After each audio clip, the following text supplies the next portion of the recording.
Comic Book Day, and welcome back, all you four-color funny book aficionados. This is US Comics Cast. That's my bit. Your HQ for all things comic book connected. We are John and Charlie Rivera, the co-founders of USComics. Charlie, you bit-stealing son of a bitch. Happy Comic Book Day. Happy Comic Book Day to you and to everyone listening and watching today. As always, we are brought to you by Bad Murray Bad and Sergeant Finesse Gaming. If you haven't done so already, please hit that like button. Hit that button, rather, like Emperor Shaddam just chose violence. And now you have to fight a bald albino Elvis. I hope your fucking blade chips, bitch. Dude, that cat just had gotten the Elvis accent out of his system. Yeah, here's a brand new one I'm going to steal. Well, that's good. That's good. Why don't you inform the good people the masterpiece of a flick to which we are referring? I think what's in order is burying the lead deep in the sands. What a perfect fucking movie. Before we dive into how good Dune Part 2 was, well before we talk about the potential sequel bait in the sequel books, and well before I dive deep into the world of X-Men for Marvel, you're welcome. I want to tell you a quick story that's related to Dune Part 2. How quick? That very quick, but not about 2 minutes. Dune Part 2. 2 minutes I need. All right. I can actually make it shorter. No. You said 2 minutes. That's what I Put it on the clock. And our dedicated viewership expect. Fair enough. So let me know when you're ready. Why should you be any different than all of my dates? 2 minutes is what you get from the old Chucky brand muffins. No warm up. I'm ready. Ready? And go.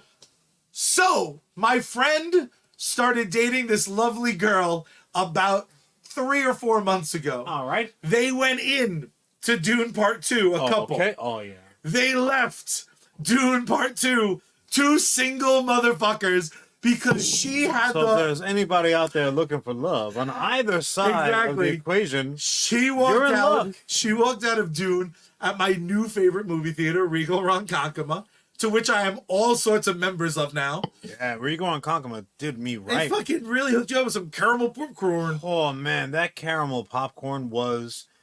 All I'm gonna say is this: we sat down even quicker than 2 minute story. So my brother, he kind of like flirts with this new movie system that prior movie club he was directly responsible for putting out of business. True. So he's like, I'm gonna do it again, you fucking gremlin. Sorry, Movie Pass. In any case, I'm like, yeah, okay, sure. I'm always open to something new. I'll check out this new theater. Granted, Dune is one of my all-time favorite sci-fi franchises. I'll roll the dice. Risk. Why not? Fucking guy. But that being said, I check it out. Beautiful theater in Ronkonkoma, Long Island, New York. No, I'll never call it anything else. I mean, just again, great layout, no wait. People just genuine smiling, happy to see you type personalities.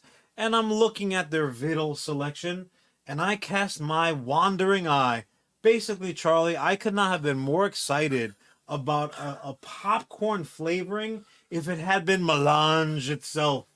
Caramel popcorn, fresh from the movie theater. Oh my god! I'm a little surprised they didn't just like throw in some edible gold to be like, yeah, it's spice. Oh, like, man. they could have gimmicked that right the like fuck Jägermeister. up. Oh, man. They serve booze. It was all right. Blown away. I'm afraid of what the booze. But to go back to my friend, they walk out of the theater, and he is in like pure. He was basically Paul Atreides post-coitus. His eyes with are blue. Zendaya. Like yeah, the like whites his are blue. stack is empty. His eyes are blue. John, he goes, "What an amazing picture!" And 3 hours later, and she goes, that thing sucked. And he went, what? And he turned into us. He listens to the show via the podcast, available every Wednesday. My brother, I am sorry. He literally was, it sucked.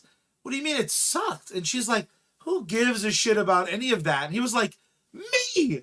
I give, and he straight up had, in a moment, where he could have done what so many weaker. He was at the crossroads. So many weaker at liars. The crossroads of life, right there. So many people would have been like, well, not for everyone. Even weaker souls would have been like, yeah, good point. Instead, he went, yeah, this isn't working out. And of course, he's telling me this via text message. That's a message. So, of course, I'm like, that's fucking hilarious. Like, you're the funniest person I met. Good joke. The next day at work, we have a meeting via, like, Zoom. After the Zoom meeting, he stays on. He's like, so this bitch had the gall to text me. He has been listening to the show. To text me and ask me if I was really serious. And, I mean, he said something kind of beautiful. He said Dune has been part of his life, his whole life. Sure. This chick's been around for a few months. If he has to choose Dune over potential love, he already got love. He loved them sandworms. Look, he said he'll get the popcorn bucket first. No more lonely nights. Here is the situation. In a circumstance... Soldier! Look, all she was really doing in that moment, honestly, was she did him a favor. Yeah. Right? I'm right here. Why are you yelling? Yeah! Holy shit.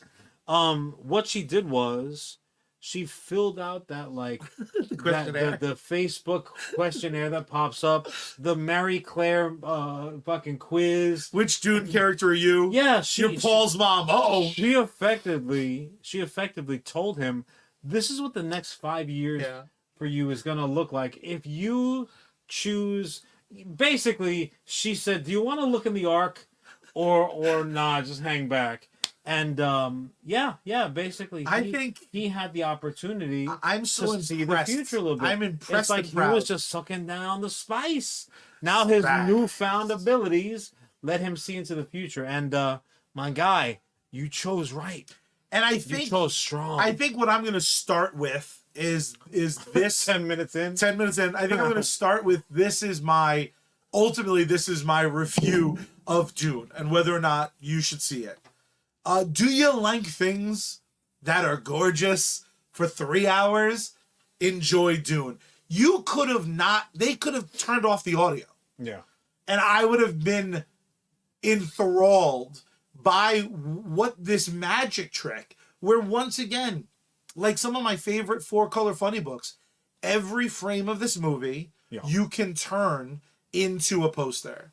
And it's probably going to be absolutely gorgeous. It is one of the most, even more so than the first, which is a tremendous visual accomplishment. Visually, Dune Part 2, because this is a film, not a movie. Yeah. Right? And when you're dealing with a film situation, you don't have Dune 2, Electric Boogaloo. You have Dune Part 2. There's a big distinction right there, right off the bat. Dennis Villeneuve, Villalobos, whatever the fuck, who's back from the proverbial dead, man, because when he rolled out with I can look it up. Han Solo's just Solo? Maybe I'm a robot, maybe I'm not a robot.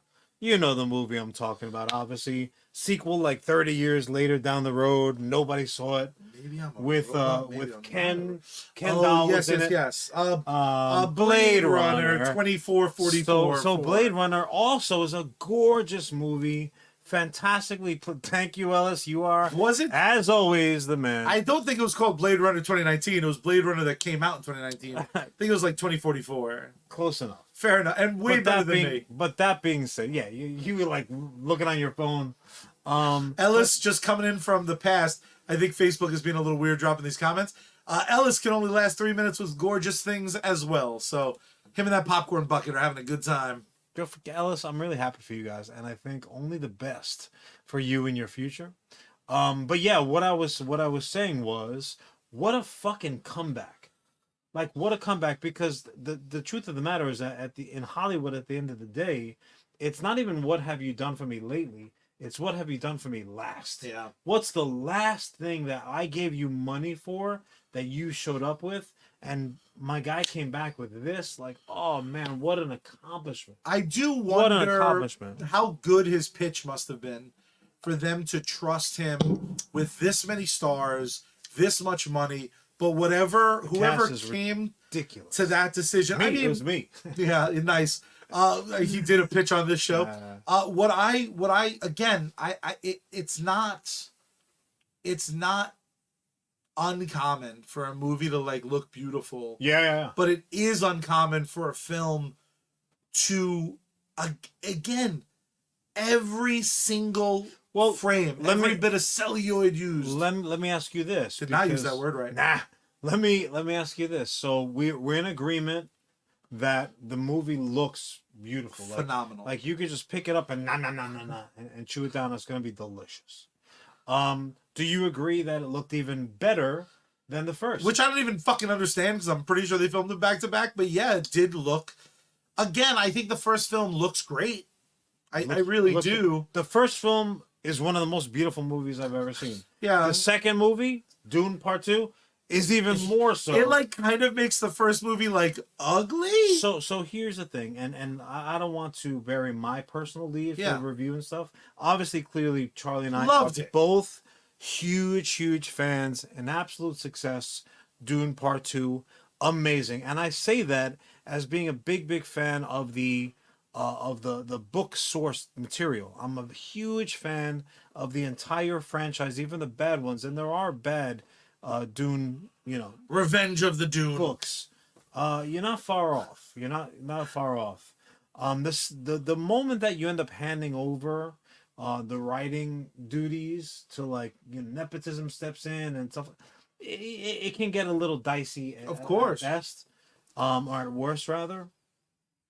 At best, it's like, oh, you're working off somebody's notes. This is what they intended to do, but that's way ahead of time. We're both huge fans of what was put up on screen, and I personally could not recommend it more.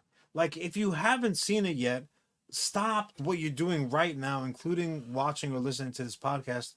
Go fucking see it. See it on the biggest possible screen that's in your immediate vicinity. It is a fantastic movie, but we'll stay on Charlie's first point. It's a fantastic looking movie. It is absolutely gorgeous, and I'm not just talking about the cast, because that is one of the sandiest, delicious casts, dustiest, hottest cast that you are ever gonna see. Like, I would put the cast of Dune up against the cast of 1990s The Mummy any day. Yes. And The Mummy had a smoke show of a cast. Unfucking real. What I missed Christian's comment. So Christian said Dune 2 was dope. I'd say superior to the first. The sound mix is so fucking loud. You hear it bleed through in other theaters at Smodcastle Cinemas. My God. The golden spotlight of New Jersey. God damn right. It used to be medieval times, but now officially, since our man, Lord and Savior Kevin Smith took back over the font. I would go to like a Moobies themed like Knights of Moob. Oh my God, Christian, if you can just put in the good word for us, I don't even need credit. If probably for insurance purposes, credit. Charlie will take the credit. Let's get a Knights and Turkey Leg night over at Smodcast Cinemas. Let's make it happen. I'm team Red Team all the way. But oh my God, just absolutely amazing flick. This is one, unlike Charlie, I am not a see it again in a theater scenario. Once I've seen it the one time, I like those first reactions to be kind of like pure, memorable, stuff like that. There's a very real possibility I'm gonna see this in the theaters again. There really is. That's how much I fucking loved it. But yeah, to return to Charlie's point, it's visually, it is beautiful. So now, the one nice thing is that I'm a member of the Regal Crown Club. So if you do want to see that again, I can give you a nice discount. Regal Ronkonkoma, not an advertisement. Look, not a sponsor. Although I would love if they do. Woo! So I would fight 007 right now. So the thing about Part 1 for me, in direct comparison to Part 2. Yeah. Again, Ellis, we're going to get to that, bro. Not to overly rank it or not to bury that lead, because I do want you to bring up that point that you brought up yesterday. One thing that I found incredible that this second movie accomplished that maybe the first one struggled with was I am not as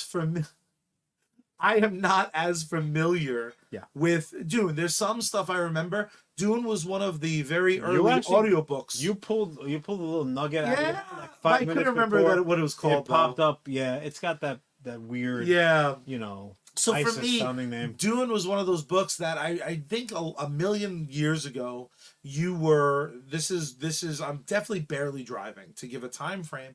You must have been talking about Dune, or maybe I saw the original movie and I mentioned it to you, and you were like, "Oh my god, the fucking book's a must read." So that was one of my very first like audiobooks. I remember distinctly I had the CD for Dune. Jesus, and I would Lord. listen to it. I had like a 45-minute drive each way to work.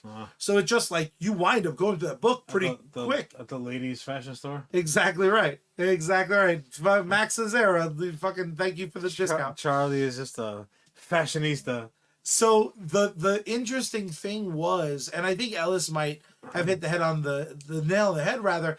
Ellis said over on our Facebook chat, because we're live right now, if you want to play along, I found the first movie had me filling in lore because I know it, and that's bad. The movie should do that. I felt like, and you mentioned this in the theater to give credit where credit's due. I want to speak to that, Ellis. Sure, the second movie uses an incredibly intelligent framing device. So it manages to cover a very specific amount of time. Yeah. But basically, an hour and a half of this film is the greatest montage I've ever fucking seen. And what the first movie did not have was a long montage that really sped through a lot of story with hitting all the important beats. The first movie was like a day in the life. Yeah.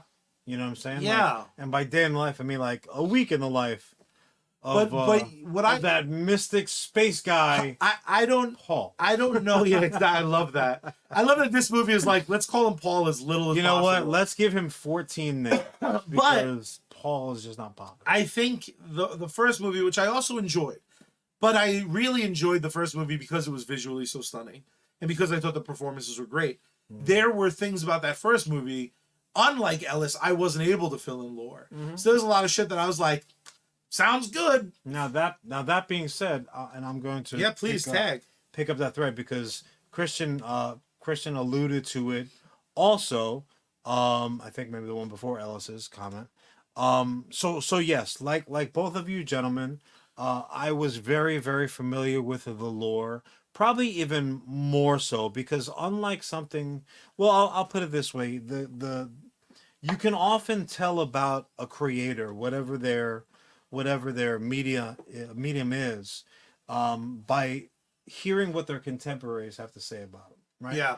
And you know who was hardest on Frank Herbert? Who? Fucking Tolkien. Really? Who's like, nah, you know what? You're getting off of the point, and there's too many characters. Excuse me, you furry-footed son of a bitch. Really, Tolkien? And I'm a Tolkien guy also. I love his work, but like, that's what you're gonna throw at my dude who's like writing politics and intrigue and spirituality and sensuality and all this jazz. So yeah, I agree with you guys where the first movie, in retrospect, because ultimately a movie and a novel are obviously very, very different experiences, where the first movie, for anyone who saw it and was unprepared, so to speak, with a lot of the lore putting it away, it probably felt like exposition. Yeah. Right? It felt like, oh shit, something's gonna happen.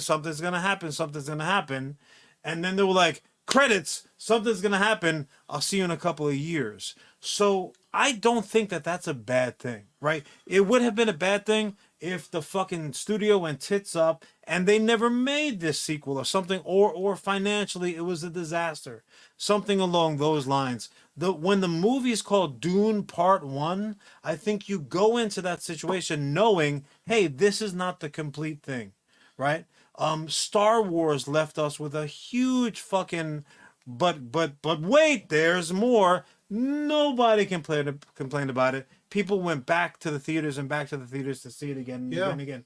Also, as well as one of the things that I have heard thrown out. Fuck, I love when you love something. Well, here you go. One of the things that I heard thrown out consistently was Zendaya. What Zendaya is just swell. What a talented gal. But people alluded to the ending. Forget about the ending of the first one, because we're now with part two. Like, oh, it was like an Empire-esque. Yeah. Like a downer, things are gonna happen. Which you could easily have said about the first one. I was gonna say the first one has that feeling of being, they were back-to-back empires. It's not a complete story, right? Like, we didn't get a beginning, middle, and end. Well, you did get a beginning, middle, end of the chapter, but it's clearly defined as, look, this is a chapter. This is like a fucking serial, like a radio serial. On the further adventures of the Lone Ranger and fucking Tonto, which means he's not alone. So I don't know what you're talking about, Ovaltine. There's 4 of you. You're not exactly come on, alone.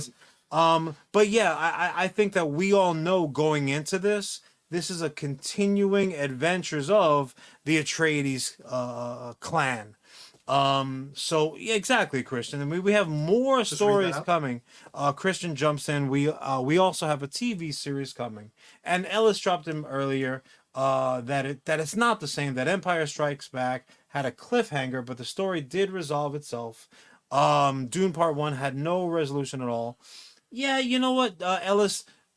Just the fact, I'm gonna respectfully disagree with that. Yeah, I will fight to the death. This one too. You're right to feel that way, and if it was your impression, it was your impression. However, I'll say this: to me, the hero's journey is the most fucking important thing. If that's the one of 8 routes that you're gonna go with your storytelling, whether it's an epic story or it's a me and my dog, in the wilderness story, the hero's journey is very, very specific. And one thing matters above all else, more important than where it's located, how beautiful the locale is, how smoke show you surround yourself with.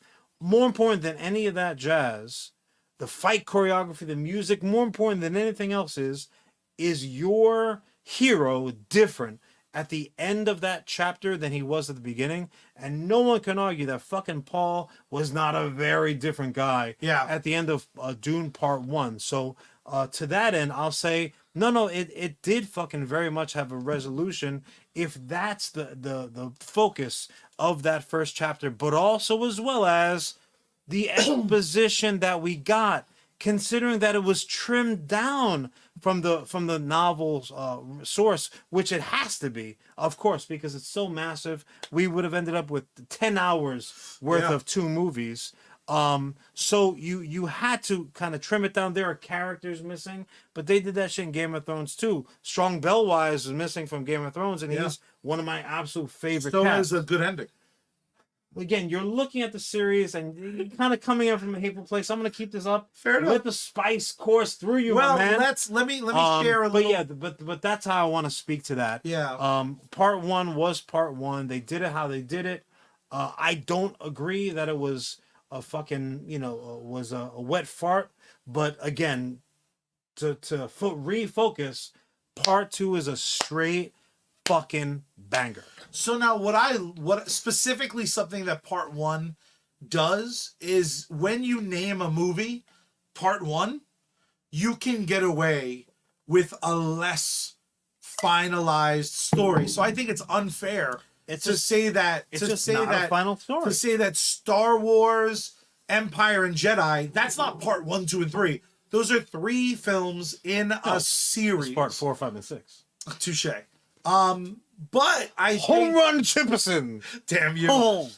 What I think in hindsight, knowing that Dune Part 2 was gonna kind of throw you on the back of a fucking sandworm, and maybe the biggest sandworm, and whip you through that fucking story, I now appreciate that they like signal their intentions, like make it left,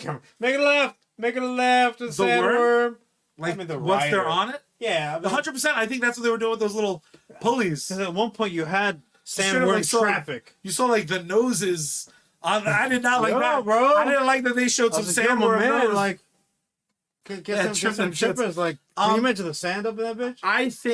I think what Dune Part 2 did for me, because earlier, fuck yeah, the whole fucking time. I'm like, oh, you killed Elvis, you that son of a bitch, that freak. Fuck Dave Bautista. No, I love both those guys.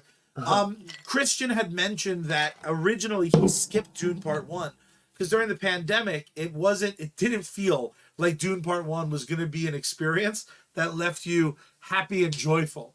And I think what's interesting about that is that he's absolutely correct.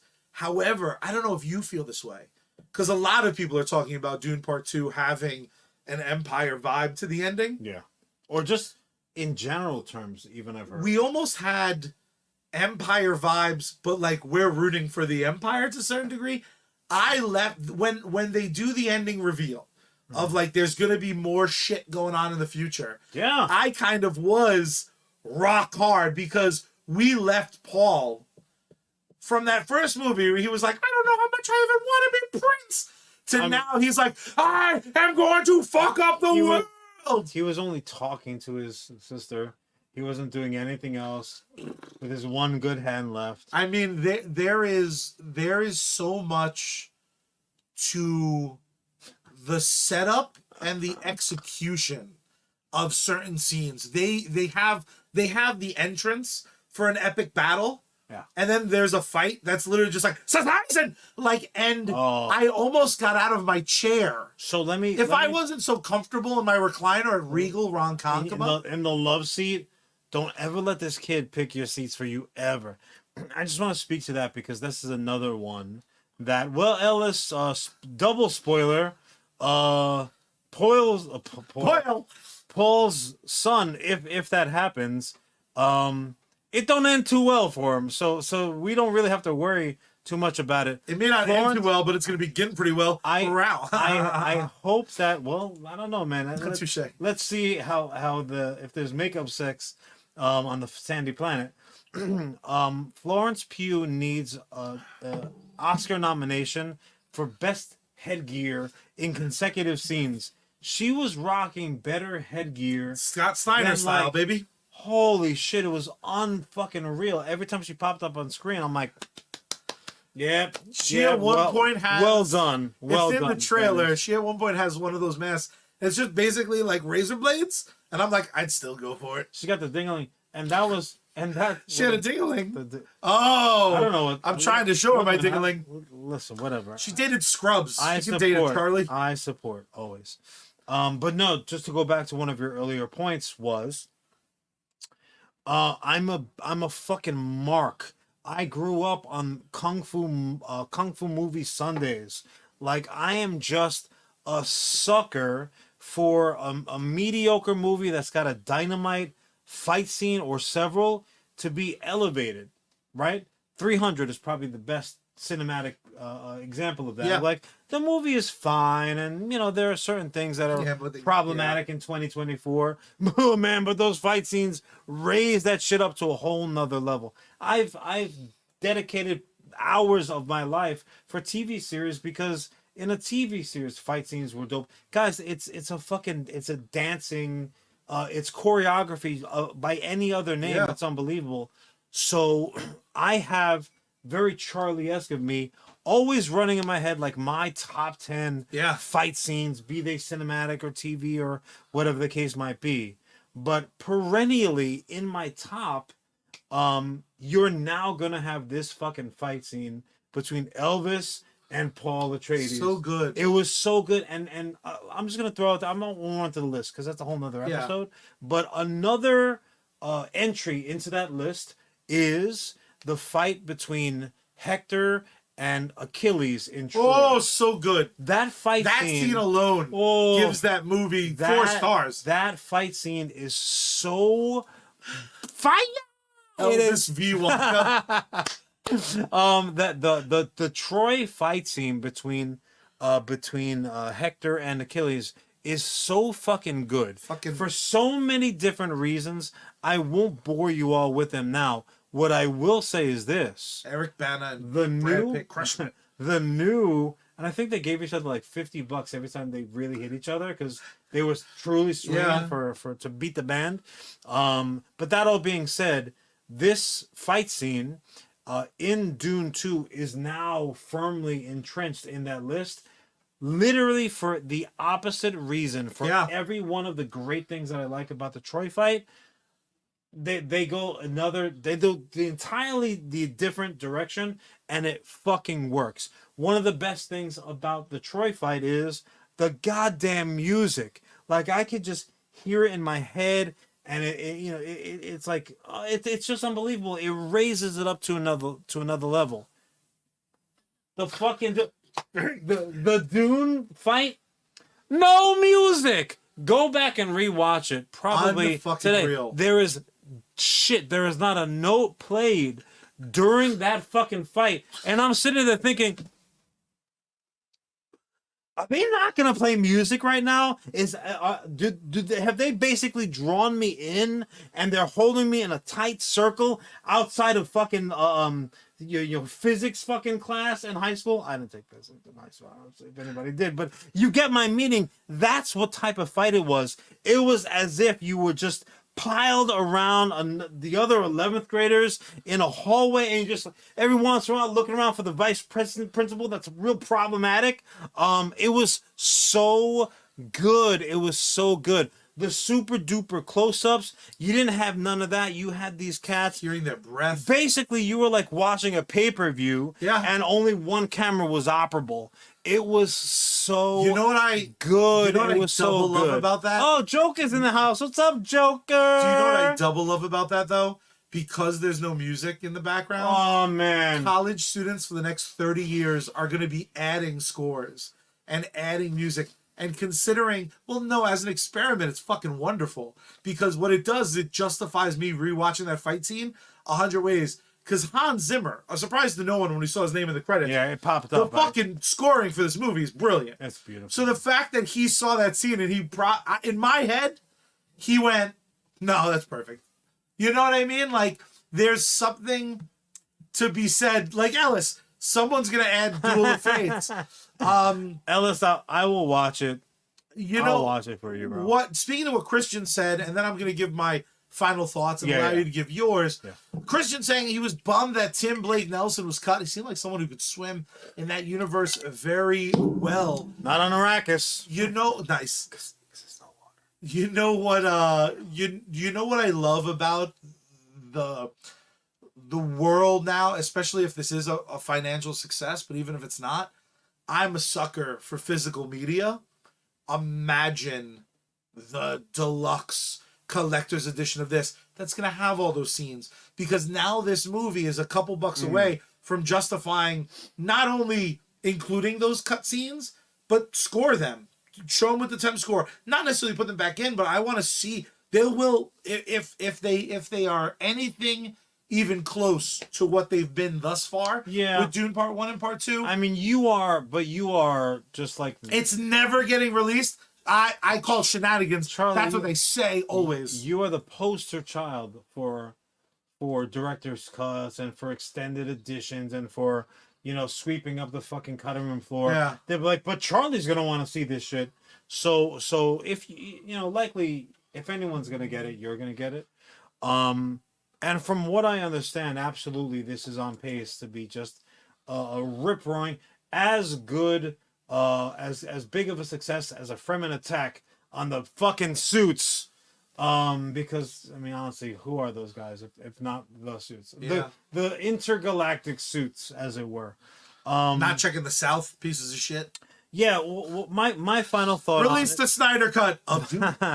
my final thought on this is as a cat who is a huge fan of the printed source material, and again, you talk about like special editions and stuff like that. I've got a copy of bless you of Dune, like the first Dune, that's got blue pages. Awesome. Because the spice melange. I'm gonna buy you for your birthday one that just fucking throws glitter in your face. That's fine.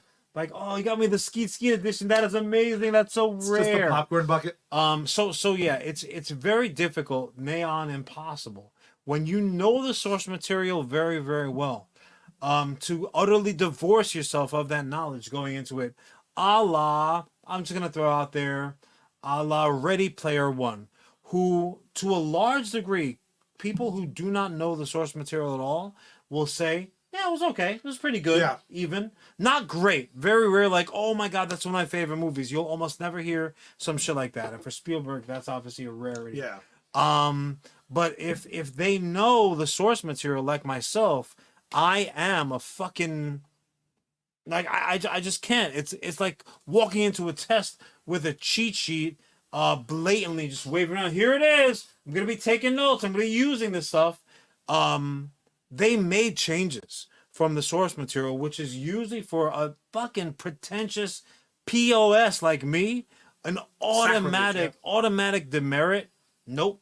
For me, Wow. it was one of those situations where not even that. I give the creative team so much credit, and they have done so right for me, thus far, that if they change something, and they do, bro, they fucking do. Can I throw a big spoiler out there? Fuck yes. And again, anyone It's a thing that they changed? it's something that they changed, and it was tremendous. It was tremendous. So cover your ears now if you haven't seen the flick yet, and you necessarily care about a big change from the source material to the movie. Do one of these, okay? Earmuffs. Paul and Zendaya's character, Tim Chalamet and Zendaya's character, they fucking have a kid. Oh shit. They have a kid. And she could be not even that being said, hey, it's entirely possible. So I'll reserve the rest of that spoiler. That's the whole show.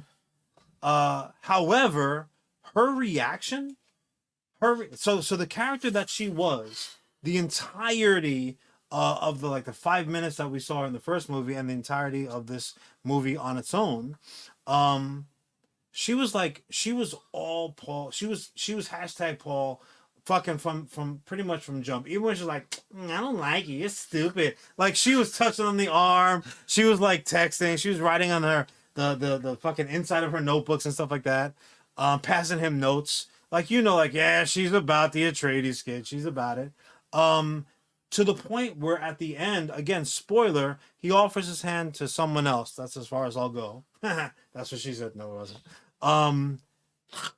Zendaya's like, she turns into a little fucking 13-year-old. It's like, and she got performance fantastic of the year so and she far. Gets up and fucking storms off. Okay, fantastic. Bro, the version of her from the books might not have even noticed it. That bitch was hard as diamonds in the fucking tundra. She didn't give a shit. Really? And also, as well as... Sorry, calm down, I'm right here. You're not, though. Get on my page, man. I'll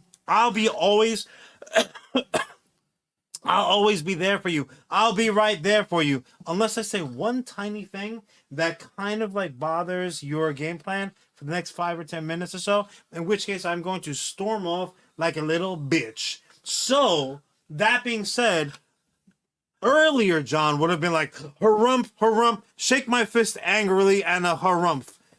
Because it's different than what I fucking have come to love from the books. It's different. All my studying that I did for this final have been thrown out the window because your question number 12 is not what I expected. Yeah. No. When a creator has gone out of their way to show you and pet you and feed you and keep you warm and safe from the elements to the point where they say, I got you, man. I got you. I appreciate your fandom. I am going to take care of you. So that the stuff that they change, you're like, okay, bet. That's actually better. Thank you for changing that. It is fucking better. Or even more so in a situation like this where I'm left shaking my head thinking, no, you cannot devalue her lady nuts that way in that pivotal scene and then basically roll credits and then have me expect to be okay with it. Yeah. Bro, I'm okay with it. Do you know why? Tell me. Because we're getting the further adventures of the fucking sandworms in space. So anything that they did not necessarily address in 2, I know that they're going to address in 3, part 3. Right? They're if they made a change like that, they did it for a goddamn reason. I will tell you. And I give you credit. I trust you.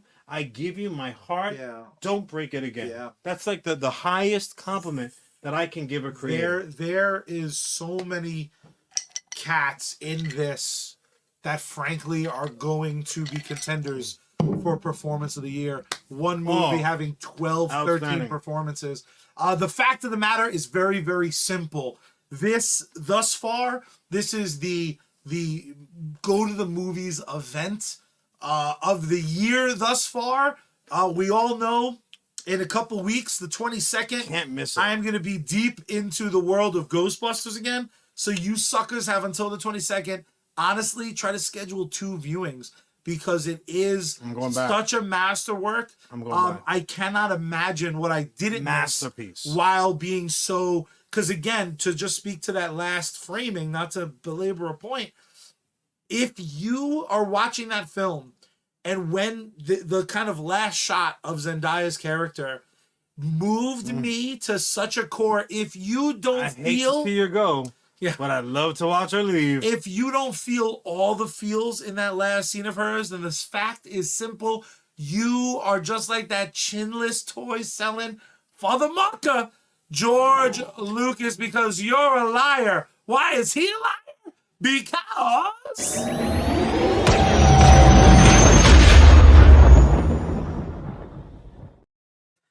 Han shot first. Oh, may your blade chip and shatter, you son of a bitch. May your blade chip and shatter.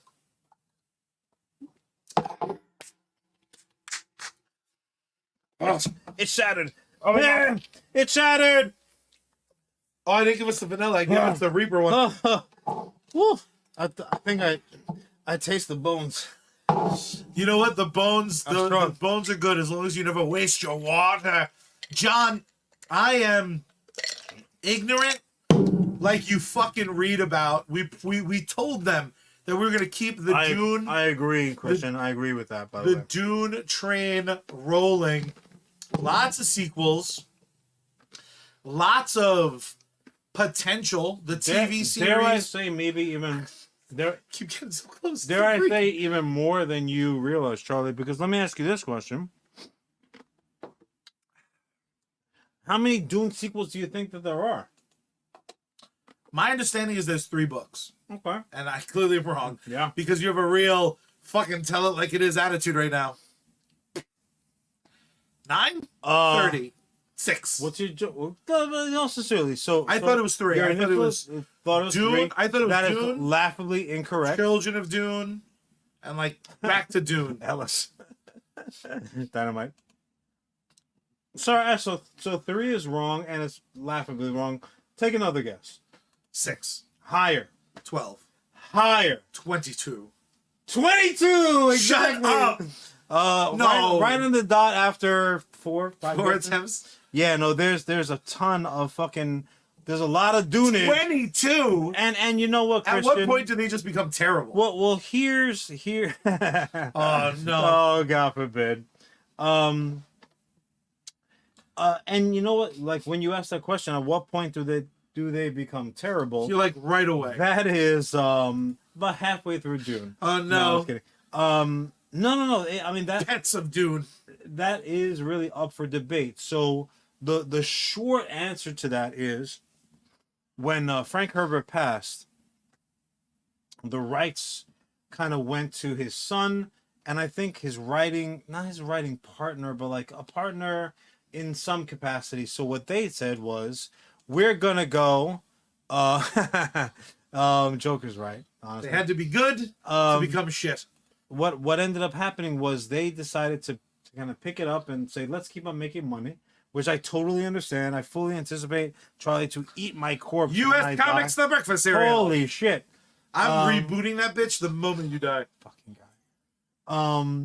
But yeah, so they ended up continuing the saga, as it were, which is truly, and I think that it deserves the moniker that it's the most like ongoing, the most published sci-fi franchise that there ever was. 22 is fucking and ridiculous. we know it's at least 22, and they're not short. At least Christian the first one. Christian might be closer to myself. No, they're fully formed, entries.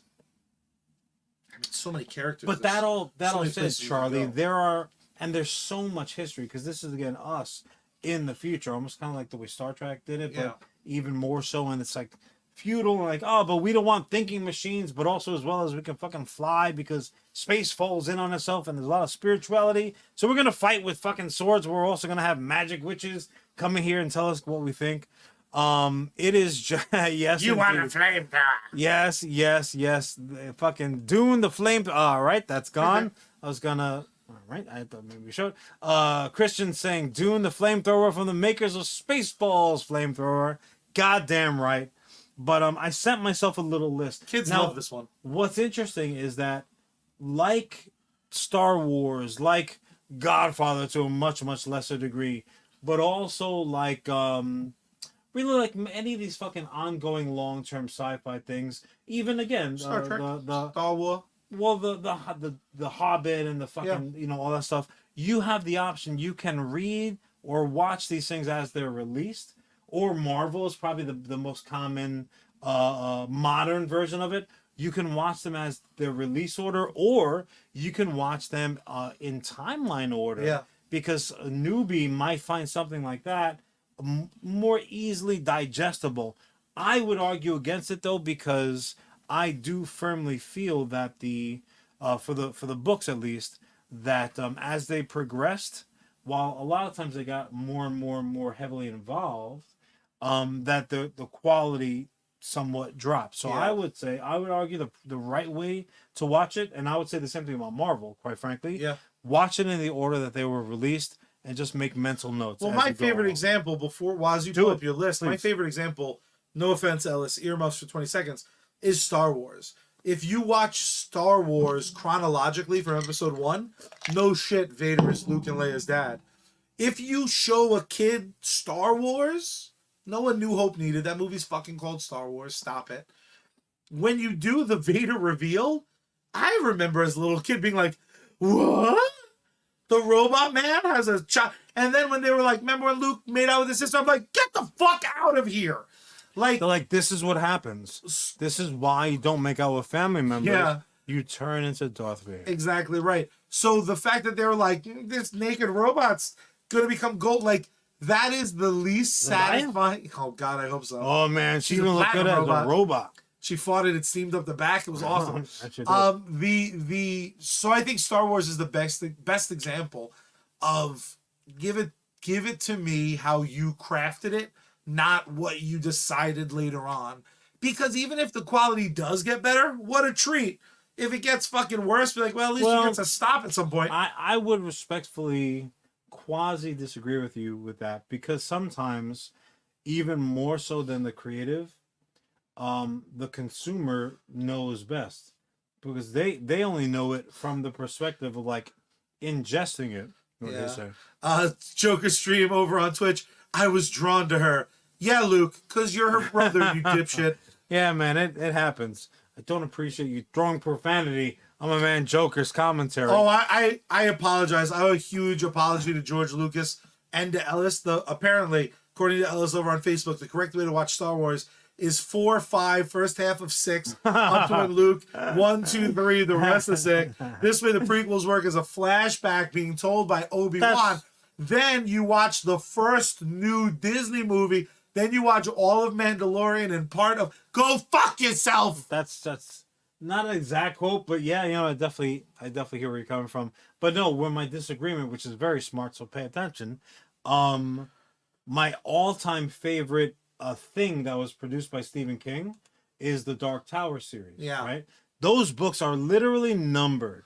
That's about the Black Cowboy, and it's like an hour and 30 minutes and really. So guys, terrible. we will be looking for a new co-host for US Comic. Go ahead and send your resumes over. You can DM After me. last week, we all know who the co-host is going to be.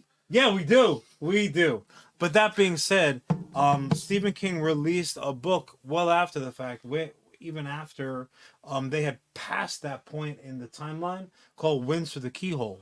And you'll know a true Stephen King fan if when you look on their shelf and they have the Dark Tower, their Dark Tower books all lined up, and it's like 1, 2, 3, 4, 5.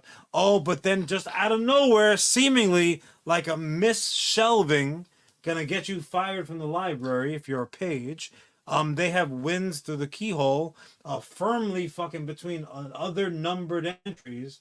There should be like a decimal point on that fucking book. So there are exceptions to that rule. I will say that most of the time I agree with you, but sometimes there are exceptions, just like life. Yeah, once every 50 episodes. But that being said, yeah, so, let's get to the Dune of it all. So look, the Dune of it all.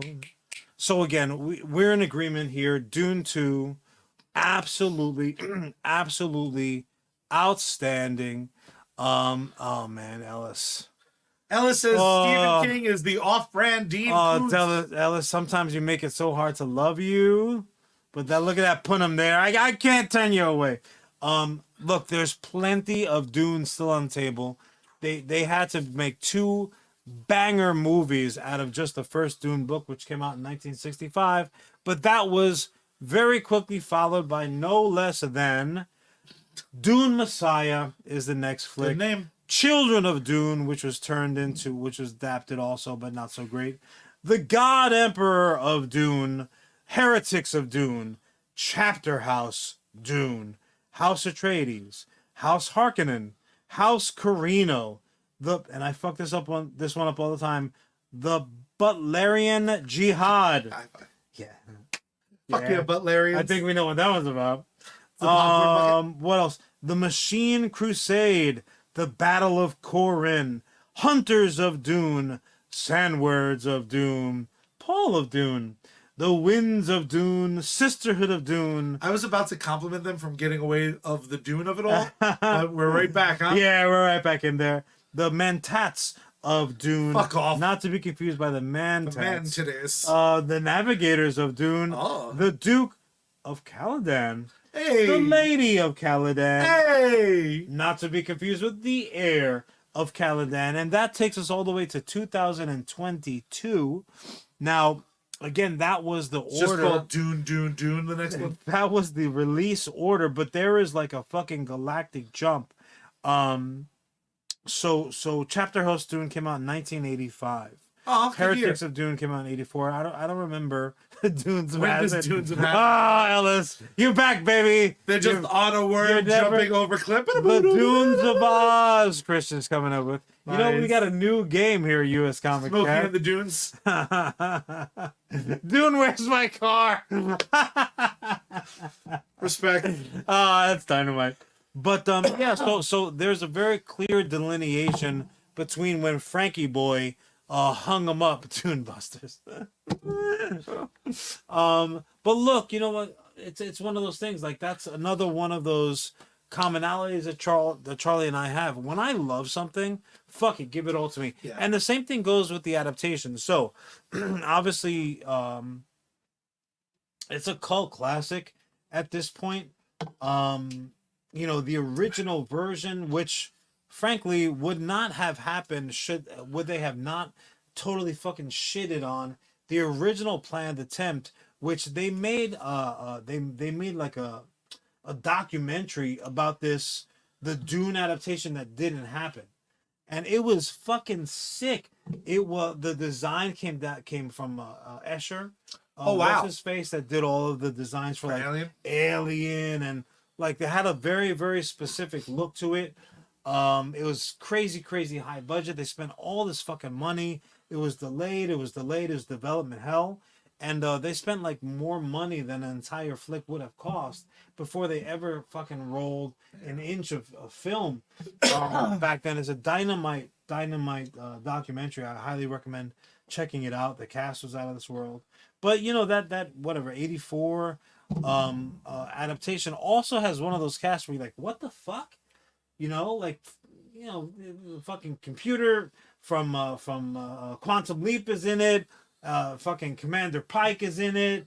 2013's Jodorowsky's Dune is what it's called. That's the documentary. Oh, Ellis dropped it too. My man. It's a great watch. It's a great watch. And obviously, again, the now basically a cult classic original version. Like, you watch, you're like, oh, these effects are this, that, and the other thing. Look, we were spoiled by Star Wars. Movies were not supposed to be as technologically advanced as Star Wars made us realize, or made us think.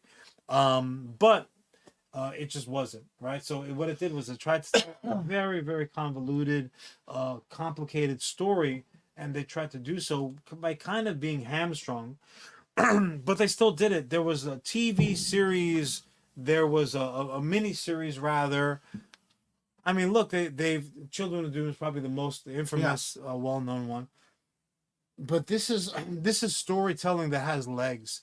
There is so much to be done. You know what? There's actually a book that was put out of the Escher's design. Oh, his like artwork. And it is gorgeous. It is gorgeous, and you just can't help it. Like imagine what that shit would have looked like, and what have you. Even like the soundtrack was going to be very avant-garde, and honestly, again, this is one of those stories also where much like, and I'm not making a 1-for-1 comparison, but I'm making a 1 and 1A comparison. So much stuff has been borrowed from Dune and now seems familiar to us because, oh shit, well, that's just like the fucking Jedi. Yeah. The Bene Gesserit, that's just like the fucking Jedi. Correct. Well, yeah, where do you think fucking Chinless got the idea or from? even something, holy shit, something not to go all the way back, but obviously it's true of the sequels as well, because what happens is art always influences art. Sure. One thing that I didn't mention before, but I think it's worth saying now, talk about takeaways, so much of the Matrix was influenced by Dune, but specifically the love story, the destiny of the love story in part 2. No love it's like stories there. it's straight up what they did with part 2 and part 3 of the Matrix. So much so I was almost taken aback. What I love about all these sequels of varying quality, because you mentioned it before, you kind of fall into my category of like, I'll always take more, because if I get one good out of 5 duds, well, I still get one more good. Like I'm okay with the roulette rules. Yeah, I mean, one out of 2 would keep me kind of like in that place. 1 out of 2, I'll marry it. But yeah, that all being said, I didn't think you were done. I was going to count real quick. So again, there's 1, 2, 3, 4. This is a lot of fun for podcast. 1, 2, 3, 4, 5, 6, 7, 8, 9, 10, 11, 12, 13, 14, 15, 16, 17, 18, 19, 20, 21, 22. So my book count was 22, but they're still pumping these shits out. And again, TV series, animated, we've gotten comic books. This shit has been adapted all the time. And my 1-for-1 comparison was John Carter from Mars. Yeah. John Carter from Mars is one of those things that when we see it now, it looks so familiar and it seems like such a ripoff because everybody else has ripped it off. Yeah, and it was first out of the box. Yep. So they tapped from it, they borrowed from it, they nibbled at it to the point where like that Viking ship, you don't know where it fucking begins and if it's a totally new ship or if it's the original same fucking ship that it started as, because the parts have been replaced and replaced and replaced because other entities have needed it at the time. And that, I would argue, that is the real fucking superpower of art. Yeah. Because when somebody needs it, they just fucking pluck something off of the branch. Do any of the Dune sequels resonate to you as like, this is what they should adapt next? Or at this point, you like, just keep rolling from this moment? Yeah, so the newer content that's been put out by Herbert's partner and his son, they went the route of the prequel. Ooh. So what they're doing is they're telling stories that happen, obviously, that that predated pre-Paul. Even though Paul does have some pre-Dune Paul adventures, right? I would say the pre-Dune Paul adventures of the this Saturday. I would say leave those off, leave those prequels and stuff like that. If I had the rights, which I don't, you might have worried about that. I would have those in different formats, right? Whether they're TV series, whether they're animated, whether they're fucking puppet shows, I don't care. I do not want those to be confused with now what we like the Duneverse that we have going on the big screen, right? I want to keep that shit pure up to a certain fucking point. So at this stage in the game, I want to run down the novels, the adaptations. I don't care if they tell like half of Messiah, half of Children of Dune as one flick. Yeah, like, I'm not worried about that stuff. all I want is them to maintain the sacred timeline, as Frank Herbert said. Well, at this point, how could you not trust them endlessly? I Like at this I point, do. They have some work to do. Granted, of making like putting me I'm at making those ease. books good. No. As far as like what they've decided to do Ah, with the narrative, like there are certain changes that they've made where I'm like, hey, but what about this? So they gotta do a little stroke my back, get my fur like you're a moving horsey? in the nuzzle me, give me an apple, give me a sugar cube if I've been a really good. Well, boy. let me ask you this in turn, because that's a great question. Now they have already started down some different roads. Christian brought this up before, again over on Facebook. In terms of adapting material, do you tend to gravitate? So I'm going to ask you this in two parts. Yeah. Do you tend to, in general, gravitate towards straightforward adaptations, or like what Dune just did? They kind of took it and they took the soul of it, they took the essence of it, and they tweaked where necessary for their Dune. Yeah. What's your preference in general versus your preference now for this world of Dune? So Christian, as always, that's a great fucking question, and I'd love to ask you your opinion about it, because I know there's a lot of stuff out there that you love very deeply and very fucking Christian loves. He loves hard, It's true. deep, like a man. It's a little bit of a cop out, but it's still the truth. Especially if I go in wanting, yeah, Joker, Facebook has been kind of like acting wonky, but I guess it's kind of back up. Mine has been crashing. It came up like after the show started. So I yeah. But that being said, oh Christian, you know you love it, dirty bastard. But yeah, so if the creator in this sense is adapting some shit that I already love, so it needs to be one of those two great tastes that taste great together.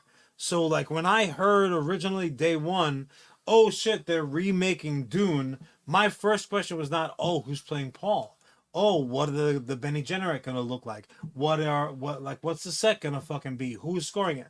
Nah. My first question was, who's making the flick? Meaning, what director? Because the director is the head of the fonts.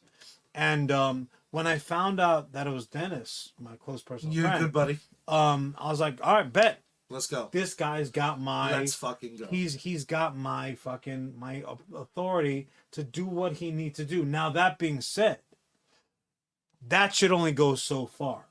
So similarly, again, to what our girl, the way her approach to fucking Paul being basically now engaged to this fucking chicken rock who just loves showing her tater tots all the time. God bless her. But the headgear is solid. I'll give her this one. Just headgear. Well, that's probably her preference. Her reaction to that, I was like, no, actually, nope. That's really not correct. And really, if you read the source material, Actually, like, I turn into a huge comic book guy from The Simpsons, and but as I said, because they already have my love and they have my trust, I'm like, all right, I'm gonna be here for the third. Address this. I trust that you will address it, but address it, please and thank you. So it's really both. I trust them implicitly, but only to a certain degree. If you start fucking my source material a little bit too much, then it can become problematic, and you don't want to lose my love. Yeah. It's the last thing you want to do. I mean, my final thought on the amazing. A lot of material still to cover. See what I so again for me, outside looking in. Yeah. Right now, as much as I do love my recollection of Dune, even then, at least the audiobook version didn't inspire me to keep going. I wound up watching Children of Dune, and I was like, the best version of this is probably not something I want. What the fuck was going on? No, there was a lot of me scratching my. Like a space. Yeah, it was one of those things where opera. Nick at Night would because I was so obsessed with V, like the V series. I was like, yeah, they're like, it's like the V series. I'm like, no, it's not. You son of a bitch. Not, man. So what I think, if Joker Stream's kind of alluding to it, they have these 22 books. if you told me they were just going to go through the 22 books and cherry pick, 4 more movies worth of 2-parters, I'd be like, let's fucking do it. Because right now I have so much trust and I have no attachment to the source. Like for me, this is worth more. Well, honestly, these first 2 movies are probably as far as as much skin as you have in the game. Correct. At that point, like Yeah, they can have. They're like, nah, we have laser swords now. I'm like, yeah, fuck a vibroblade. No, just maybe final thoughts on the amazing options and opportunity they have laid out for Dune 2. no, like I think I've been pretty clear. I am all You're hard for it. I am all gas, no And brakes. Florence Pugh should call you. Give me as much Dune as you could fucking scrape off the bottom of your boots. I really can't say anything bad about the direction. We got a cameo that nobody was expecting, but like a character that I knew to expect. You know, they handled the white savior aspect of it, which for me was problematic. Even in the 90s when I was like really first getting super into this stuff, I sat back. I'm like, yo, well, hold on a second. Wait a minute. What the fuck is going on here? Why do we need? Why does Zorro have to be a white cat? Yeah. Disney. So the way that they've addressed really all of that up to this point, I've been all for. So fuck yeah, man. Yeah. The most love for the written word that I have has already been adapted, and it's gotten the ball rolling. So I said, let's go, man. Yeah, bring it on. go. Let's go. I love let's it. Party. No rubber. What? Sorry. I got excited, guys. I'm sorry. Well, if you're worried about rubbers during your party, you're in luck because this episode is brought to you by John's Rubber Emporium. Tiny piney to big as night. Because we are sellout pieces of garbage who are just going to pretend that someone threw us $20 and we're going to sell it for them. We're not those pieces of shit doing entire podcasts. This segue is just ham-fisted. Needs to be framed and hung in a fucking MoMA. We're not like other pods, John. Is what we're trying to say. We're not going to sell for other brands that are willing to pay. No. Today we're once again brought to you by one of our absolute favorite bands. That, of course, is Bad Mary. You heard them during the intro. You're going to see them at the end because we're going to show you their brand new music video. But if you're wondering where else you can catch their act as the summer season approaches, they got plenty of performances lined up. You can follow them over at Bad Mary Band across all social media platforms. You can support them over on patreon.com/Bad Mary Band. You can stay up to date, badmary.com for merch and those upcoming performances. My favorite part, John, their entire discography is available across all music streaming services. Oh, hell yeah. But that also begs the question, where we dropping? As always, it is with Sergeant Finesse. The Sarge has been fluctuating. I've seen him more than ever now. A vibro blade just fucking going right to... fucking Duncan, Idaho, you motherfucker. But that being said, you can now find him streaming. Reference. Thank you. Streaming exclusively on Kick, but also on TikTok, which I'm still a little bit nervous about. Even though they sent Charlie a beautiful red Ghostbusters jacket from China. But their social media leaves a little bit to be desired. But you can still check the Sarge on TikTok and Kick.com. Outstanding video game content. Multiple streams every day. He's back to multiple streams, supporter games, co-streams, contests. Don't be a sucker. Check him out today. While you're on the Idiot Box, also go over to the Purple site. That's right, Twitch. Check out our boy Joker's _stream _ Charlie calls it the Bats Show. I really do. Fucking I love Bats. Joker is just the singularly the greatest Fortnite fucking gamer I have ever seen.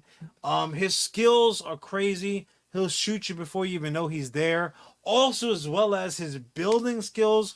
I thought that he was like one of these Mexican guys on the side of the highway by Home Depot, and like you just pick him up. Is that racist? Yeah, it can't be racist. I'm Puerto Rican. It's fine. Yeah. And they'll just like build you a whole fucking house. That's Joker IRL. He will build a fucking tower from here to the sun. It's unbelievable. He is just a Fortnite gamer.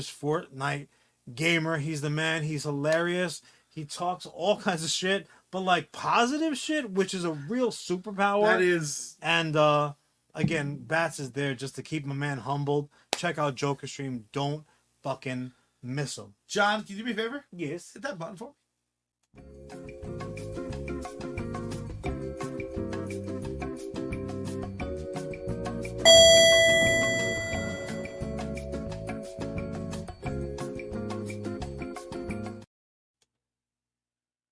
There's no wardrobe change. So what? You want to fight about it? any Cher fans in the audience are going to be Ellis is here. curious. You're not right. You're not right. Alex, he played you dirty, bro. If he could turn my child. Joker, if I see you out there at a Home Depot and you're just like fucking banging out 2x4s and building towers up to the roof, I would not even be the slightest bit surprised. I'd definitely pull over. That's about that. I like your style. This is the segment in the show where I'm going to try to sell my dear brother who's going to play executive. We're going to become... Good luck. We're going to become the thing we hate because John will be representing the suits while I try to talk you beautiful people into our next movie adaptation. Today, I am going all the way to... Ew! Nice. I'm going all the way to Disney Towers, which I imagine there are. I'm going to talk to the man's assistant himself. John will be playing Paul Feige's... not Paul Feige, Kevin Feige, his second in command, because he's not a piece of shit of a director. Can you imagine his son Paul's got the ring? Yes, I do imagine ring. that. He's like, I do, just a baseball. I am now the Duke of Marvel. The ring is a baseball cap. Just like real. All right, not off to a great start. Nope. John, Mr. Executive, sir. Yes. How would you like a roadmap to bring the world your X-Men? We're talking Marvel movies, inline universe. We're hopping to the world of beautiful X-Men. I present to you in this elevator ride the way I would do what a movie I'm simply calling Marvel's X-Men. Because I really want to fucking celebrate the fact that this is a proper Marvel movie. John, this movie is going to focus on what I think is the Beatles of the X-Men. Iceman, Beast, Angel, Jean, and Scott. We're going to have the original first class. The original first class lineup. We're doing Xavier, of course, is going to be in it. Magneto is going to be in it. So, this is the most important thing about my pitch. Mutants have been here the whole time. There has not been a Marvel Cinematic Universe where Marvels didn't exist. However, they just keep getting identified. Mutants don't exist. Exactly right. I apologize. They just keep getting called metahumans. I want to bring you back really quickly for how I'm going to first combine this stuff. Things that I'm going to mention during my pitch, and I promise I'll keep it to my time. Do you remember Iron Man 3 and Extremis? I do. When Killian describes it, he talks about a part of the brain that's ready for evolution. And what he does is he forces that evolution, and these motherfuckers get superpowers and then explode. John, what he was doing was he was unlocking the X gene for people who did not have it organically. So he was creating mutants. So not only have we had Namor, not only have we had Miss Marvel, we've also had all the extremist motherfuckers exploding left and right. What's been happening this entire time, and we're going to learn very quickly with our first scene, is they have been kept secret, or as secret as possible, by the one and only Charles Xavier. Our movie opens up not too dissimilar than the old Marvel movies with the talk of genetics. However, we have overlapping things being discussed and things being seen. Once again, I'm going to hit you with an inundation of visuals. We're going to get the normal Marvel fanfare, and then we're going to get a fucking big X on the screen, and we're going to start seeing clips of shit that's going to happen in the movie, shit that may not happen. We see a little kid drop to his knees. What do you mean that might not happen? There's some scenes that like infer that they would have happened in this world, but we're not necessarily going to spend time showing it again. So we're gonna. Did it happen though? Sure, but we're gonna get previews of things to come. You're going to see some guy in a pod tear out of the water with claws. Wolverine's not in this fucking movie, but I'm letting you know. Don't worry, Wolverine's in this movie. We see all this shit happening. All these mutants either getting their powers or getting into a big fucking thing, and it's gonna fucking pull back that whole X thing. We're gonna pull back. It's Cerebro. Our opening scene is Charles looking for someone. So it's like an in media res. Correct. Exactly right. Look that shit up, guys. Latin up in this bitch. So then what we have is this beautiful young blonde boy named Warren. He's running late to school. He's running down the hallway. A bully trips him. He hits the fucking ground. He smacks his head. He starts bleeding. Beautiful blonde hair. This guy is handsome as shit. I haven't gone about casting this for you because we're going to cast a bunch of young up-and-comers for the most part because we're going to sign these fuckers to original Marvel deals. They're going to be in for 6. They're going to be, hopefully, in Secret Wars 2. They're going to be in all their own movies. Do we have to do a Secret Wars 2? We don't have to do a Secret Wars 2. Whatever gets me the money, we'll worry about that later. Okay. So he hits his fucking head, and we start seeing, almost like from Gremlins, we see his back start to like fucking pulsate and tear at his outfit. This is young Angel getting his powers. The kids start like, look, what a yuck, gross. Warren Worthington the third, correct. So now he's there bleeding. Sounds like a Rent character. He's freaking out. He starts screaming. This is body torture.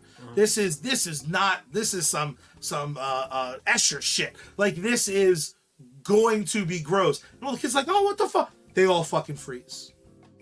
We then see, reaching out her hand, the beautiful Jean Grey.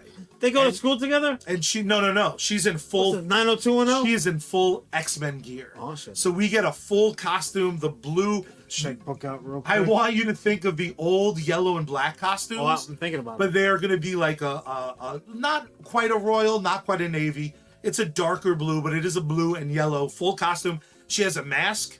It's kind of like Scott's, where her hair's out, but she almost has like a domino built in with like the ear covers, kind of Gambity. She reaches out her hand. She goes, Warren, it's going to be okay. And he's like, still writhing in pain. Everyone's frozen though. She froze them with her fucking psychic powers. We see Scott help him up as we start to see the shirt tear. We're gonna see these little fucking flippy flappy wings all bloody. Ringalings? Jean puts her hand on his temple. She says sleep. We go black. Now Cosby'd him.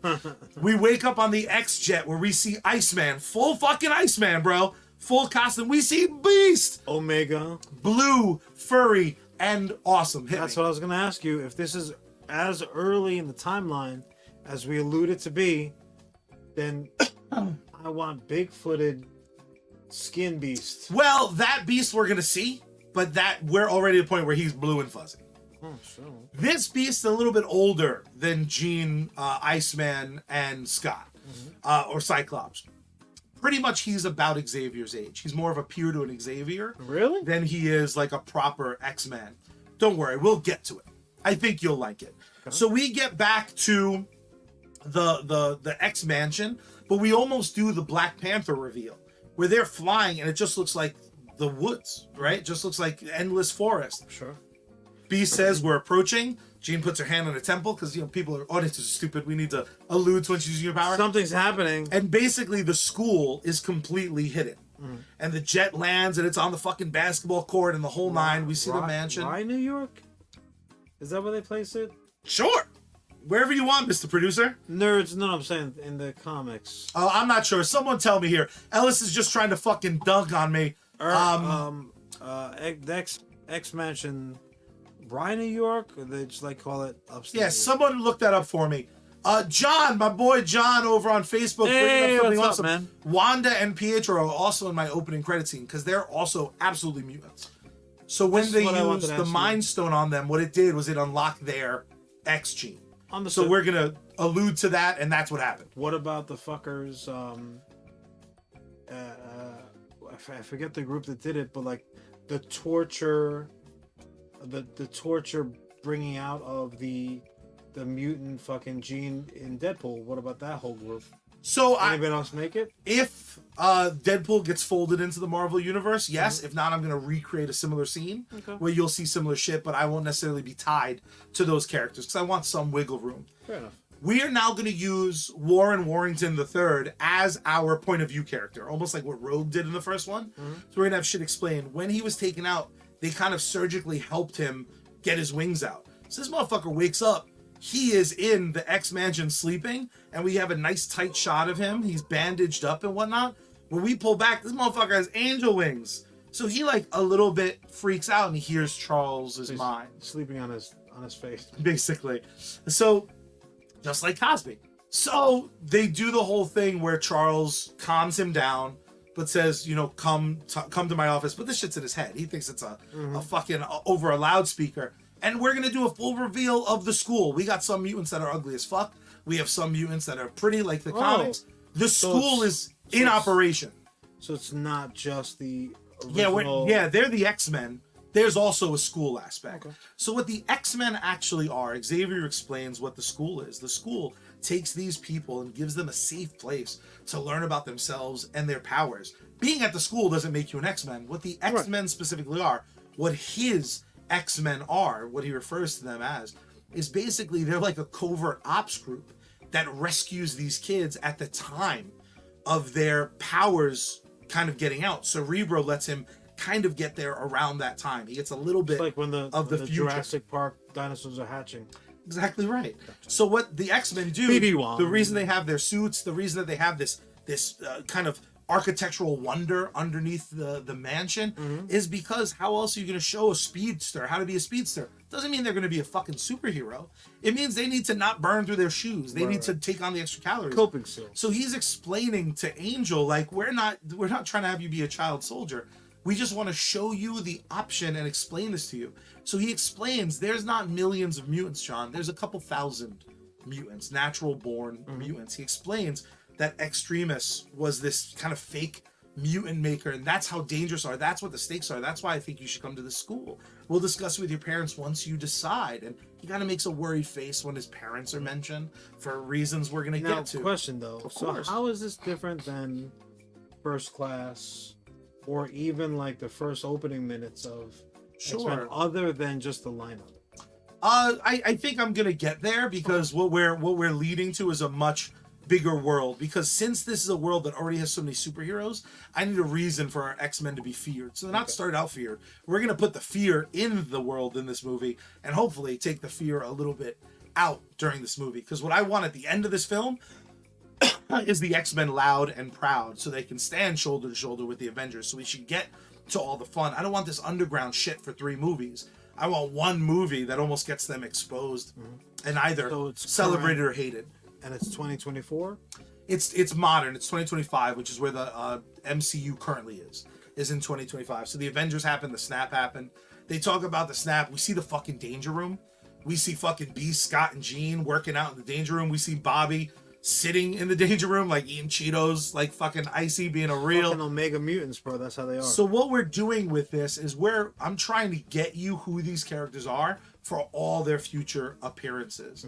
So he explains everything to him, the idea behind the X-Men, why they have to stay secret. We then, of course, get, again, trying to take it just during this elevator ride. He wants to go to school. He tells his dad. His dad is like, you're not going to tell these fucking people you're a freak. Like those metahumans on TV. They keep calling them metahumans because Charles doesn't want them to know they're a different species, basically. He doesn't want them to know they're mutants. While this is happening, Cerebro picks up while they talk to the dad. The dad tells them, fuck them. Angel winds up running away from home, claiming his dad said it was okay. So he's run away, and Charles knows, but it's like, it's his choice. He's a young man. Late high school, senior aged. So we then there's another mutant. Powers just fucking popped up. It turns out it's Magneto, who was held captive by S.H.I.E.L.D., who were really fucking Nazis. A huge part, the Hydra infiltrated S.H.I.E.L.D. for years and years. They've been keeping Magneto locked up. So the reason that his whole origin stays is because we've kind of had him on quasi-ice. Not quite the same as Captain America, because they've been experimenting on him. You see allusions to the Weapon X program. We can hint at maybe Mr. Sinister has been taking blood samples. So we have our Magneto. So he's a young man? No, he's appropriate age, but he was a kid during the occupation of the Nazis. Yeah. So he was in a concentration camp. He's just not a very old man. White hair, but like still buff. Is he as old as Xavier? He looks a little bit younger than Xavier while being a little bit older. But they would be peers.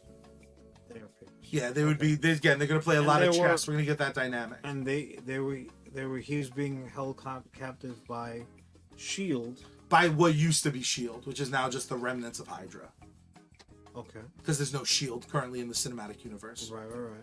So then what happens is, it turns out that part of the reason that Warren's dad, who's a senator, doesn't want him to go to the school is he knows what we haven't known until this point. They have started figuring out what the X-Men are doing. in the last 7 months, there have been 22 missing children who, not reported missing, but there's footage of them just kind of vanishing. Everyone freezes, cameras go all fucking fuzzy, then you come back and this kid who kind of seemed like he got feral and grew like werewolf fur suddenly is fucking gone. They know, and they've been secretly developing a group to monitor them. And this guy named Trask, it works with Warren Warrington, the second Angel's dad. So they've started the Sentinel program. Okay. And they're about to do this whole fucking big reveal about mutants. So he was just trying to keep his son safe. But sure enough, they're there. They save Magneto. Magneto and Charles are becoming fast friends. Magneto's kind of learning the parts that he missed. Because again, he's not frozen at a time. So Magneto was saved by the X-Men. Okay. By the X-Men. Same way we saw them save Angel, just in a fucking fun movie, action-packed sequence. Okay. So what we have suddenly there's all this talk about mutants, and they've basically been outed by Angel's dad. So now that we get a little bit of that inner tension, we get Magneto, who's now trying to kind of be part of the team, and he's like, yeah, this is great. We need to fight for the all the Magneto shit. He's like, we're a superior race. Like they're gonna come for us, Charles, and we're doing this thing where we're talking years happened during this early part of the movie. We get to see a lot of training. We get to see a lot of fun with the Danger Room. We get to see potential new recruits. We did hit the top of the layer of the level, so I'm going to hit you real fast with all this shit. Basically, this leads to a giant press conference. Cyclops, who we've now seen is a hell of a leader. He's in a relationship with fucking Jean. He keeps butting heads. You know, I don't like when you deviate so much from the source material. How dare you? He keeps butting heads with Magneto, who like Charles is really getting along with, and Beast is getting really along with, and so like kind of Magneto's like filling the Wolverine role. Yeah, the original. Basically, and rocking like a white suit. Okay. Beast makes him his helmet so that Charles can't cheat at chess. So like in essence, we're gonna craft our own fucking demise with this shit. Okay. John, Cyclops says like, get the X-Jet warmed up, Beast. Jean, Bobby, let's go. Angel's like, let me come. I've been training. I've been getting better. Angel's not Omega level. He's not appropriate for the X-Men, but he wants it because his fucking dad's an asshole. So Jean is like, this is probably. Scott's like, no, you need more training. And then Jean, who's like the heart of the team, is basically like, well, he'll need some field training. We're not getting into a fight. We're not rescuing anyone. We just want to see what's going on. Let's do it. And Scott, of course, chooses Jean. Pussy over logic. John, they go, and we basically get our movie's version of the Ed 209 reveal. Only it's a fucking Sentinel. Sentinel goes online. We're going to use the Ed 209 voice. Mutant detected. Please turn yourself in. Raises his hand like he has a fucking beam. As opposed to RoboCop, this thing isn't battle ready yet. So when they turn it on, it's just supposed to be a fucking demo. It reports there's 7 mutants that have now for the better part of a year been talked about. Like they're infiltrating your schools. We're going to play up all this fucking media thing. We're going to have 2 characters, bad guys. They're going to be our media people that we keep seeing throughout the film. Really kind of stoking the fire of hatred, and everything that's fucking bad is because of these dirty fucking mutants that don't belong here. They're not with us. So the Sentinel, in its fucking attack, without beams and shit, Cyclops doesn't know that, hits it with a fucking optic blast, people get hurt, all sorts of fucking this military group that's now been developed to fight mutants goes after them. Magneto's not with them, so no one's fucking whizzing away guns. Angel gets fucking hurt, gets shot in the fucking wing. He's all fucking fried up. Now we have the conflict, and what we do is basically Magneto is trying to push Charles into, we have to do more. We have to do more. Now Beast, who's again been friendly with Magneto, is going to be more of our pacifist. Like, this wasn't the mission of the school. We're not dabbling in child soldiers. Warren he's a boy. He's not, he can't buy a drink, Charles. You're having him going out into the battlefield. What's the matter with you? These uniforms, the jet, it's all getting in your head. And because of that, like, kind of voice in Charles's ear, not intentionally manipulating him, he's like, you're fucking right. So we get in our third act, we get our X-Men, which includes Magneto decked out in white, almost trying to struggle the leadership role from Scott, to go attack the master mold that's going to be creating dozens of Sentinels to put in all major cities. So we get these amazing action beats. We get Magneto going fucking too far, which leads to Scott, who we've seen as a capable leader, has everyone's love and respect. We see him watch Magneto go too fucking far. And he fucking turns on Magneto. And he's like, what are you doing? We're not here to hurt people. So we get that fucking inner fight. Scott, Jean, Beast, Iceman, and Angel wind up rescuing people.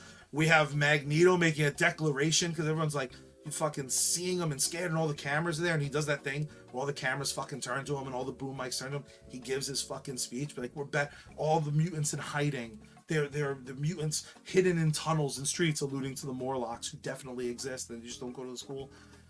He gives his fucking evil supervillain, confirming all this fucking like fear and hatred and shit. That's what we're fucking left on as he's gonna execute these soldiers. Cyclops and the X-Men fucking stop him. They don't kill him, they don't get him arrested, but they save those people. All the mics and shit are still there. Scott gives basically his Superman speech or his Rocky IV speech. Like, I'm a mutant. These people are mutants. We're here to help you, not hurt you. So again, the world's divided now. Like, we're gonna end this fucking movie. You're right if you're scared of mutants. You're right if you think mutants are possibly just as good as the fucking Avengers. But hopefully in this story, what you're gonna develop is this core group of X-Men. Hopefully you're going to fall in love with Scott and Jean and their romance and them learning to love each other even more. You're hopefully going to think Bobby's the fucking shit. You're going to think Angel's fucking awesome. Beast at the end of this is going to leave the X-Men because he's like, I didn't sign up to be part of this fucking child army. So that's like, is he going to go with fucking Magneto? Magneto has basically declared that he's going for his Brotherhood of Mutants. And we're in a world of Avengers who eventually, when they get reset up, I've justified Avengers versus fucking X-Men. So I think I leave us fully satiated with everything a first X-Men movie should be. I think I've recontextualized some of the relationships, but I think I got them all where they fucking need to be. I think we got a billion places to go. I think we have a fully satisfying set of action sequences. We have the Danger Room sequences. We have the montages. We have the fight to get out Magneto. We have the big fight with Magneto, then against him. I think you leave this fucking movie in those afterglow of what action movies from the 80s used to be, but with all the potential in the goddamn world. Nick, I'm going to go ahead and request that every time you listen to this podcast, you only do so while doped up on hospital level meds. I'm going to give you a call later, by the way, brother. Love you, Nick. Feel better. That is the perfect way to make all this sound at least somewhat fucking digestible. I'm gonna ask you a question. Ask several. Nope, I have one question and then I'm going to make my determination. Considering that we do exist in the Marvel universe as it stands now. Yeah. And we have more characters than we can really fucking shake a stick at. How are you addressing the pivotal, well, where's everybody else? Right, so yeah, granted, the Avengers are knowingly kind of like, you know, a disaster right now and the fucking lineup being what it is, and obviously you can have situations where the Guardians of the Galaxy are off planet, Captain Marvel is fucked off, Thor is God knows where, we don't know what his level of preparation is, but you also have a butt ton of Marvel heroes that could fucking jump on a plane and head to wherever this fracas is. So I don't want to run down the roster of like, so based on hold on. I want to know how you address the issue of where everybody else is in the moments when they pop up. Sure, that's a great question. Whoever you're willing to let me use, I have a spot for, because there's two big action sequences. There's the big action sequence at the end, broken into two parts, with Magneto and without, and then there's the Sentinel reveal. Both of those scenes can afford Avengers. If you want to lend me Spider-Man... Doesn't have to be Avengers, doesn't have to be Spider-Man. Yeah, I'm saying, like, you have a fucking titload of even street level cats that absolutely would show up. Sure. For something like this. Sure, which again, every single one of them I could use, because before this movie ends, all mutants, because of the kind of way the media is going to portray them, they're going to be looked at villains. So if I have a Daredevil and a Luke Cage, they would be at the Sentinel reveal and they would be trying to stop Cyclops. And you could have a great fucking scene where he's trying to explain himself, but you know, Daredevil doesn't exactly, he's not known for his listening, ironically. So whoever you have for me, and I would argue, I would love street level for the Sentinel scene. Maybe we set that in Times Square. And I would love maybe some Avengers for that last sequence to show up. What's that? I love that. United Nations of the city. All right. I love that. And then I'm going to pose a somewhat significant change of focus. Damn, he said it should be my first failed pitch. Fuck you, Ellis. Wow. How is that a generic? No, I'm going to call shenanigans on this quote. All right. How is it generic? Because it properly sets up something without completely changing the structure of them? What I'm going to request is Ellis doesn't have the checkbook, man. Pay attention to me. All I know is Frankie on Twitch is telling me to relax, and I love them for it. What I want, Charlie, is a refocus that, quite frankly, only because of the allusion to Wolverine in the first fucking it was Fox. Yeah. Fucking X-Men flicks. The first X-Men movies were not X-Men movies. They were Wolverine and Friends. They were Wolverine movies. Correct. So considering that this has a similar feel, we're supplanting Wolverine with Magneto, I think in that pitch, the most interesting character that you had anything to say about was Magneto. I want this to be a modern Magneto movie. And you almost end up casting him as like a Che Guevara type, like anti-establishment fucking character. And ultimately, while he does get saved by the X-Men as they are constituted currently, like, hey, we've been doing this in the fucking shadows and blah, blah, blah, and we're the counterculture here. And Magneto's like, oh, that's fucking great. These are my people. Now I'm with my people. This is exactly what I've been dreaming about every night for so many nights. Then he starts, don't worry about them. Then he starts to, during the course of it, he starts to realize, hold on a second, these sort of fucking tie-wearing motherfuckers, these guys are as much of the fucking as the culture. These guys are as much suits as these cats over here that were holding the fucking chains. So I want everything that happens in your story to happen, but I want the focus to be on Magneto. That's what I want. And the X-Men are almost background characters to that. Now moving forward, yeah, absolutely, you can have your standalone, your proper X-Men tale talking about whomever, but that function of being the audience that opens up, that you see this world through Warren Worthington's eyes, no, it's Magneto that you want to see. What if, because I want him to almost be a sympathetic character as he's doing eventually the most heinous shit. You're like, what he did was terrible, but I get it. I think that's the most interesting way to handle it. What if, as a compromise, remove him from the first movie, and then we focus on? Then you have almost nothing like. So the Sentinels, the Trask, because it's been done before. It's been done. Now, is there a way to focus it on Magneto, while one of my goals here is to set the stage appropriately for Scott? Because Scott was such an afterthought. I think most people think Scott Summers, and they're like, I need this version of Scott to be the mutant Superman. I need people to trust that this fucking guy, he can't just be a whiny brat like the first one. The way that can I manage that? You can. And do I have to drop the Sentinel of it all? No, Sentinel absolutely can still be there. So first act, we're rescuing. So move Angel to a regular member of the team, which is fine. No, Angel can be that pivotal, like, this is what we do character. So like you don't fucking see Magneto till that next beat. So like I said, basically everything stays the same.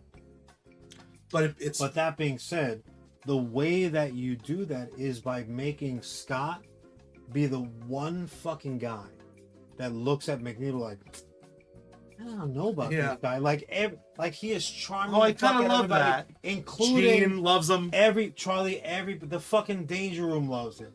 Everybody is like all about Magneto. Like, and the whole time he's like, I don't know. And even to the point where like the audience is like, what the fuck is wrong with Scott? Like, you should not like Scott if you're an audience. Until that one fucking moment where the switch goes over, you're like, oh, fucking shit, Magneto, he fooled me again, son of a bitch. And then Cyclops has that a bit that he's set up perfectly for the dunk of like, I fucking told you so. I say he was no good. Nobody wanted to listen to me. But he doesn't. Instead, he takes the high road and he continues to do what he needs to do. And you can even write some dialogue in there like, yo, we played Scott dirty, and then elevate him from that point on, even including Xavier. You can elevate him from that point on and like, no, he's the best of us. And he can still have the speech at the end. Yeah, sure. I want dueling speeches so bad. He can be the poster boy for it. Like, again, their fake media can latch on to him and what have you. But ultimately, that works for me. But ultimately, Magneto's got to be the driving force in this movie. Do you like his movie? Sure. X-Men are set dressing. Do you almost like him as the second movie adventure? Like once they get Angel settled, or is that too much of a delay to get to him? What do you mean? Well, my original structure was they first have the very simple extraction of Angel, and then our first real action sequence is getting Magneto. Yeah, no, that's so we fine. Get to see the team kick some ass. That's still fine. And then do you like the white costume? Because I thought that was genius.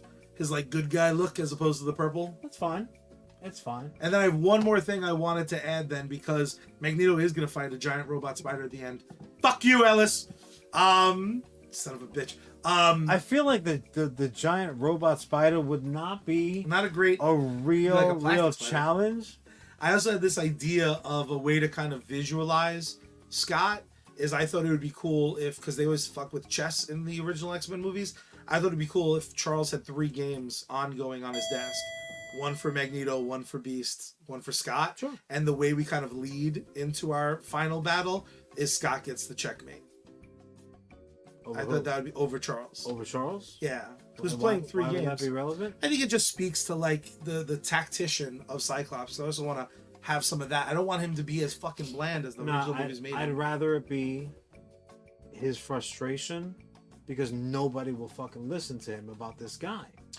Like, it's what can we do to visualize that frustration? Well, you know what, he can fucking around in the danger room. He can beat Charles in chess, but it needs to be like a fucking kaboom. Like he moves it, and Charles is still having the disagreement with whatever. And he's like, kind of like pulling rank on him and stuff like that. And then he goes to look back down at the board, and Scott can just really quickly be like, no, that's checkmate. Oh, I love that. Turn his back and walk out of the room. And ultimately, the payoff that he was right this whole time, and maybe even has to pay a price for it. You know what I mean? Like when he had his opportunity, like, no, I'm right about this guy. You guys are wrong. Fuck off. I'm out of here. But he ends up fucking, walking the company line, and ends up maybe getting fucked up. Maybe he doesn't want to bring Magneto on that final mission, and him acquiescing. None of it. No, but I mean specifically, that could be the big mistake. Could be. Is letting him in.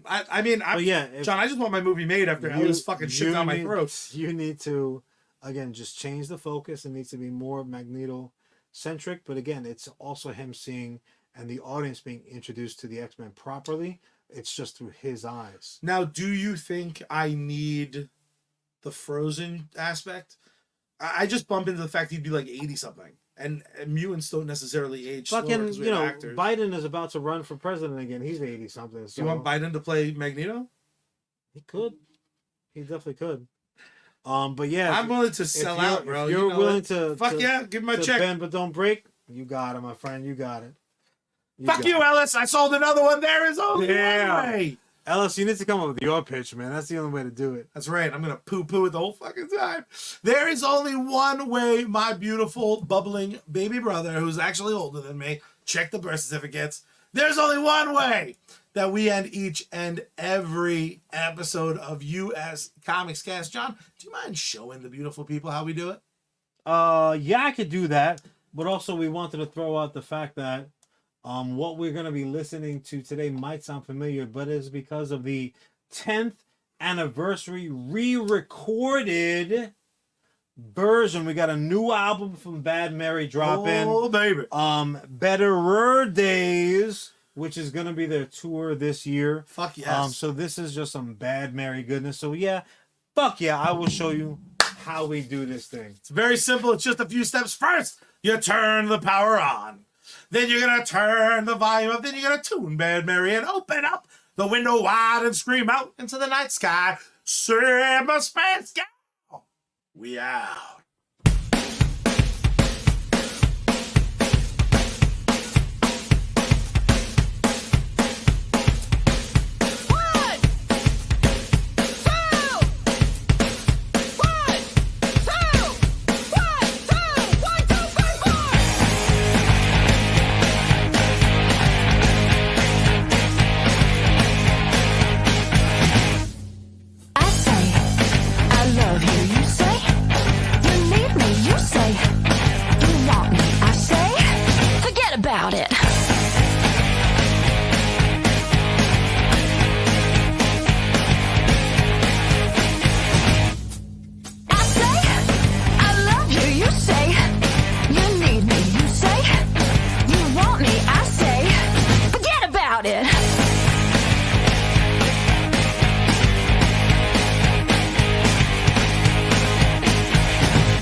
You say you need me, you say you want me, I say forget about it, I say I love you, you say you need me, you say you want me, I say forget about it, I say I love you, you say you need me, you say you want me, I say forget about it, I say I love you, you say you need me, you say you want me, I say forget about it.